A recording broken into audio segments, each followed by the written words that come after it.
Hello ಪ್ರಿಯ ವೀಕ್ಷಕರೇ, welcome to my channel. ಇವತ್ತಿನ ವಿಡಿಯೋದಲ್ಲಿ ಪಿತೃದೇವತೆಗಳ ಬಗ್ಗೆ ಒಂದಷ್ಟು ಮಾಹಿತಿಯನ್ನು ತಿಳಿಯೋಣ. ನಾವು ನಮ್ಮ ಹಿರಿಯರಿಗೆ ಜೀವಂತ ಇದ್ದಾಗ ಯಾವ ರೀತಿ ಗೌರವ ಕೊಡ್ತೀವಿ, ಹಾಗೆಯೇ ಅವರು ಗತಿಸಿದ ನಂತರ ಅಥವಾ ಮರಣದ ನಂತರ ಅಷ್ಟೇ ಗೌರವ ಉಳಿಸಿಕೊಂಡು ಹೋಗಬೇಕು ಅನ್ನುವ ಒಂದು ಕಾರಣಕ್ಕಾಗಿ ಈ ಒಂದು ಪದ್ಧತಿ, ಈ ಒಂದು ಕರ್ಮದ ಆಚರಣೆಯನ್ನು ರೂಢಿಗೆ ತರಲಾಗಿದೆ. ಇನ್ನು ಪಿತೃದೋಷದಿಂದ ಮುಕ್ತರಾಗಲು ಯಾವ ಕರ್ಮಗಳನ್ನು ಮಾಡಬೇಕು ಅಂತ ತಿಳಿಯೋಣ.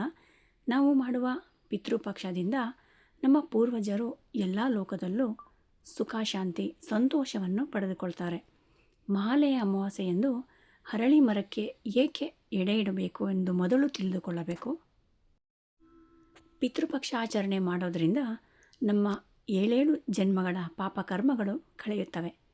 ನಮ್ಮ ಹಿರಿಯರಿಗೆ ಶ್ರಾದ್ದ ಕರ್ಮಗಳನ್ನು ಕ್ರಮಬದ್ಧವಾಗಿ ಮಾಡಿದ್ದೇ ಆದಲ್ಲಿ ಯಶಸ್ಸು ಖಂಡಿತ.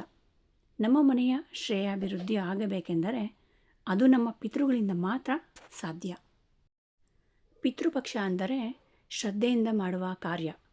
ಪಿತೃಪಕ್ಷ ಮಾಡುವುದರಿಂದ ಪಿತೃಗಳಿಗೆ ತೃಪ್ತಿಯಾಗುತ್ತದೆ. ಹಾಗೆ ನಾರಾಯಣ ಬಲಿ ಸಹ ಮಾಡಿಸುವುದು ತುಂಬಾ ಒಳ್ಳೆಯದು. ಹೀಗೆ ಮಾಡುವುದರಿಂದ ಅತೃಪ್ತ ಆತ್ಮಗಳಿಗೆ ತೃಪ್ತಿಯಾಗುತ್ತದೆ.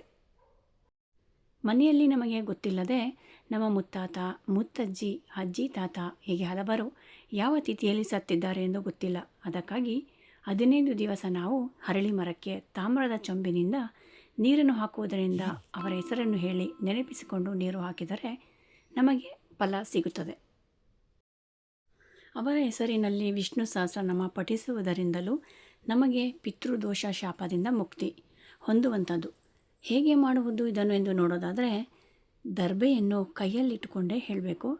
ವಿಷ್ಣು ಸಹಸ್ರನಾಮ ಪಠಿಸಬೇಕು. ಹಾಗೆ ಬಡವರಿಗೆ ಧಾನ್ಯಗಳನ್ನು ಸಹ ಕೊಡುವುದು. ಹಾಗೆ ಅನಾಥಾಶ್ರಮದಲ್ಲಿ ಊಟ ಹಾಕಿಸುವಂಥದ್ದು. ಹಾಗೆ ಮೀನುಗಳಿಗೆ ಅಕ್ಕಿ ಹಿಟ್ಟಿನ ಉಂಡೆ ಮಾಡಿ ಹಾಕುವುದು. ಕಾಗೆಗಳಿಗೆ ನಾವು ಬಳಸುವಂತಹ ಊಟವನ್ನು ಎಡೆಯ ರೂಪದಲ್ಲಿ ಕಾಗೆಗಳಿಗೆ ಇಡುವುದು. ಹಾಗೆ ಒಂದು ಗ್ಲಾಸ್ನಲ್ಲಿ ನೀರನ್ನು ಸಹ ಇಡುವುದು. ಇದನ್ನೆಲ್ಲ ನಾವು ಅಮಾವಾಸ್ಯೆಯ ದಿವಸ ನಾವು ನಮ್ಮ ಮನೆಯ ಮೇಲೆ ಪಿತೃಗಳ ಹೆಸರಿನಲ್ಲಿ ಇಡುವಂಥದ್ದು. ಇದನ್ನು ಮನೆಯ ಮೇಲೆ ಇಡುವಾಗ ಹೀಗೆ ಹೇಳಿ ಇಡುವಂಥದ್ದು: ಸರ್ವ ಪಿತೃಭ್ಯೋ ನಮಃ ಹಾಗೂ ಕೃಷ್ಣಾರ್ಪಣಮಸ್ತು ಅಂತ ಸಹ ಹೇಳಿ ಇಡುವಂಥದ್ದು. ಈ ರೀತಿ ಮಾಡಿದರೆ ಖಂಡಿತ ಪಿತೃಗಳಿಗೆ ತೃಪ್ತಿಯಾಗುತ್ತದೆ. ಹಾಗೆ ಹಸುಗಳಿಗೆ ಮೇವನ್ನು ಸಹ ನೀಡಿ ಸರ್ವ ಪಿತೃಗಳಿಗೂ ಸಹ ಸಂತೃಪ್ತಿ ಹಾಗೂ ಪಿತೃದೋಷ ಹಾಗೂ ಪಿತೃಶಾಪಗಳಿಂದ ಮುಕ್ತಿ ದೊರೆಯುತ್ತದೆ. ಹಾಗೆಯೇ ತಿಲತರ್ಪಣ, ಪ್ರೇತ ಸಂಸ್ಕಾರ ಮತ್ತು ನಾರಾಯಣ ಬಲಿ, ಮೋಕ್ಷ ನಾರಾಯಣ ಬಲಿ ಸಹ ಮಾಡಿಸಿದರೆ ತುಂಬ ಒಳ್ಳೆಯದು.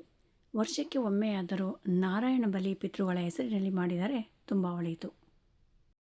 ನೋಡಿದ್ರಲ್ಲ ವೀಕ್ಷಕರೇ, ಈ ಪುಟ್ಟ ಮಾಹಿತಿ ಇಷ್ಟ ಆದರೆ ದಯವಿಟ್ಟು ವಿಡಿಯೋನ ಲೈಕ್ ಮಾಡಿ, ಶೇರ್ ಮಾಡಿ, ಹಾಗೆ ಸಬ್ಸ್ಕ್ರೈಬ್ ಮಾಡೋದನ್ನು ಮರಿಬೇಡಿ. ಕೇಳಿದ್ದಕ್ಕಾಗಿ ಧನ್ಯವಾದಗಳು.